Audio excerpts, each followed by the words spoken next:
అందరికీ నమస్కారం. Welcome to my channel. ఈ వీడియోలో ఏపీ ప్రభుత్వ ఉద్యోగులకు మరియు పెన్షనర్లకు మే 1 అంటే రేపటి రోజున జీతాలు మరియు పెన్షన్లు జమ అవుతాయా కావా? క్లారిటీ కోసం అయితే ఈ వీడియో చేయడం జరిగింది. వీడియోని ఎక్కడే గానీ స్కిప్ చేయకుండా ఎండ్ వరకు చూసేయండి. అప్పుడే ఇన్ఫర్మేషన్ పూర్తిగా అర్థమవుతుంది. అలాగే వీడియో చూస్తున్న ప్రతి ఒక్కరు వీడియోకి అయితే లైక్ చేయండి ఫ్రెండ్స్. ఈ వీడియోని తోటి ఉద్యోగ పెన్షనర్ మిత్రులతో అయితే షేర్ చేయండి. కొత్తగా మన ఛానల్ చూస్తున్న వారు ఇంకా ఎవరైనా సబ్స్క్రైబ్ చేసుకున్నట్లయితే వెంటనే మన ఛానల్‌ని సబ్స్క్రైబ్ చేసుకోండి. దీని ద్వారా నేను చేసే ప్రతి ఒక్క వీడియో మీ వరకు రీచ్ అవుతుంది. ఇక ఆలస్యం చేయకుండా వివరాల్లోకి అయితే వెళ్ళిపోదాము. ఫ్రెండ్స్, ఇక విషయానికి వచ్చినట్లయితే ఏపీ ఉద్యోగులకు, పెన్షనర్లకు కీలక అప్డేట్.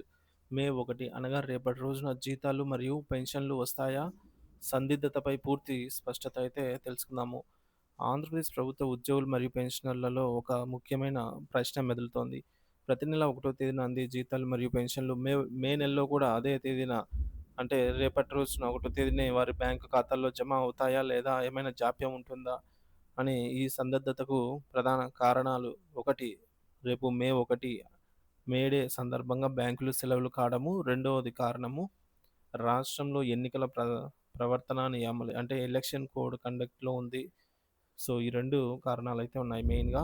ఈ నేపథ్యంలో జీతాలు మరియు పెన్షన్లు చెల్లింపులపై నెలకొన్న అయోమయాన్ని తొలగించి వాస్తవ పరిస్థితిని వివరంగా పరిశీలిద్దాము. సాధారణ ప్రక్రియ. సాధారణంగా ఆంధ్రప్రదేశ్ ప్రభుత్వం ప్రతి నెల చివరి పని దినాల్లో జీతాలు, పెన్షన్ల బిల్లులను ప్రాసెస్ చేసి ట్రెజరీల ద్వారా బ్యాంకులకు చెల్లింపు ఆదేశాలను పంపుతుంది. తద్వారా నెల మొదటి తేదీ నాటికి ఉద్యోగులు, పెన్షనర్ల ఖాతాల్లో డబ్బు జమ అవుతుంది. ఇది దశాబ్దాలుగా కొనసాగుతున్న ఒక స్థిరపడిన ప్రక్రియ. ప్రస్తుత సందిగ్ధతకు కారణాలు: మే 1న బ్యాంకుకు సెలవు. మే 1 తేదీ అంతర్జాతీయ కార్మిక దినోత్సవం మే డే. ఇది జాతీయ సెలవు దినం. కాబట్టి దేశవ్యాప్తంగా బ్యాంకులు పనిచేయవు. బ్యాంకులు మూసి ఉన్నప్పుడు ఖాతాల్లో డబ్బులు జమ చేసే ప్రక్రియ సాధారణంగా జరగదు. ఇదే ప్రధాన ఆందోళనకు కారణము. ఎన్నికల కోడ్. ప్రస్తుతం రాష్ట్రంలో సార్వత్రిక ఎన్నికల ప్రక్రియ కొనసాగుతోంది మరియు ఎన్నికల కోడ్ అమల్లో ఉంది. ఈ సమయంలో ప్రభుత్వం కొత్త పథకాలు ప్రకటించడం, ఆర్థిక ప్రయోజనాలను కల్పించడం వంటివి నిషిద్ధం. అయినా ఉద్యోగుల జీతాలు, పెన్షన్ల చెల్లింపు అనేది రొటీన్ పరిపాలనా వ్యవస్థ, రొటీన్ అడ్మినిస్ట్రేటివ్ ఎక్స్‌పెన్షర్ కిందికి వస్తుంది. సో, దీనిపై సాధారణంగా ఎన్నికల కోడ్ ప్రభావం ఉండదు. అయినప్పటికీ ఫైళ్ళ ప్రాసెసింగ్‌లో ఏమైనా అదనపు తనిఖీలు లేదా స్వల్ప జాప్యం ఉంటుందేమో అనే సందేహం కొందరిలో ఉంది. జీతాలు మరియు పెన్షన్లు ఎప్పుడు జమ కావచ్చు? వాస్తవ అంచనా.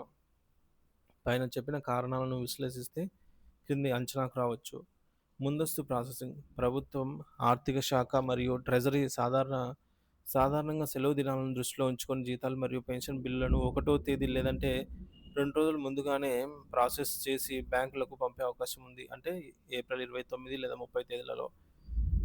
సో, బ్యాంకుల చర్య ఏంటంటే బ్యాంకులు ఈ చెల్లింపులను ఆదేశాలను అందుకున్న తర్వాత వాటిని షెడ్యూల్ చేసి మే 1వ తేదీన ఆ రోజు నాటికి సాధారణంగా అర్ధరాత్రి దాటిన తర్వాత లేదా ఉదయం ఖాతాల్లో జమ అయ్యేలాగా సాంకేతిక ఏర్పాట్లు చేస్తాయి.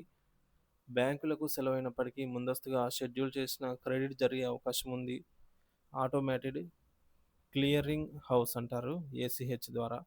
ఒకవేళ జాప్యం జరిగితే, ఒకవేళ సాంకేతిక కారణాల వల్ల లేదా ప్రాసెసింగ్‌లో ఏమైనా స్వల్ప ఆలస్యం జరిగినా, మే 1వ తేదీన జమ కాకపోతే సెలవు తర్వాత వచ్చే మొదటి బ్యాంకింగ్ పని దినం అయినటువంటి మే 2వ తేదీ ఫ్రైడే నాడు ఖచ్చితంగా జీతాలు, పెన్షన్లు జమ అవుతాయి. సో, కాబట్టి ఆంధ్రప్రదేశ్ ప్రభుత్వ ఉద్యోగులు మరియు పెన్షన్లు తమ మే నెల జీతాలు, పెన్షన్ల గురించి అనవసరంగా ఆందోళన చెందవలసిన అవసరం లేదు. అత్యధిక సంఖ్యావంత ప్ర ప్రకారంగా మే 1వ తేదీ నాటికి మీ ఖాతాల్లో జీతాలు, పెన్షన్లు జమ అవుతాయి. ఒకవేళ మే 1న జమ కాకపోతే మే 2వ తేదీన ఫిబ్రవరి ఫ్రైడే నాడు తప్పనిసరిగా జమ అవుతుంది. ఎన్నికల కోడ్ కారణంగా జీతాలు, పెన్షన్ల చెల్లింపు ఆగిపోతుందనే భయాలు అవసరం లేదు. ఇది సాధారణ పరిపాలన ప్రక్రియ. ఉద్యోగ పెన్షనర్లు తమ బ్యాంకు ఖాతాలను మే 1 ఉదయం ఒకసారి, అవసరమైతే మే 2వ తేదీన మరోసారి తనిఖీ చేసుకోవడం ద్వారా స్పష్టత పొందవచ్చు. ప్రభుత్వం లేదా ఆర్థిక శాఖ నుంచి దీనిపై ప్రత్యేక ప్రకటన వెలువడే అవకాశం తక్కువ. ఎందుకంటే ఇది ఒక సాధారణ నెలవారీ ప్రక్రియ కాబట్టి.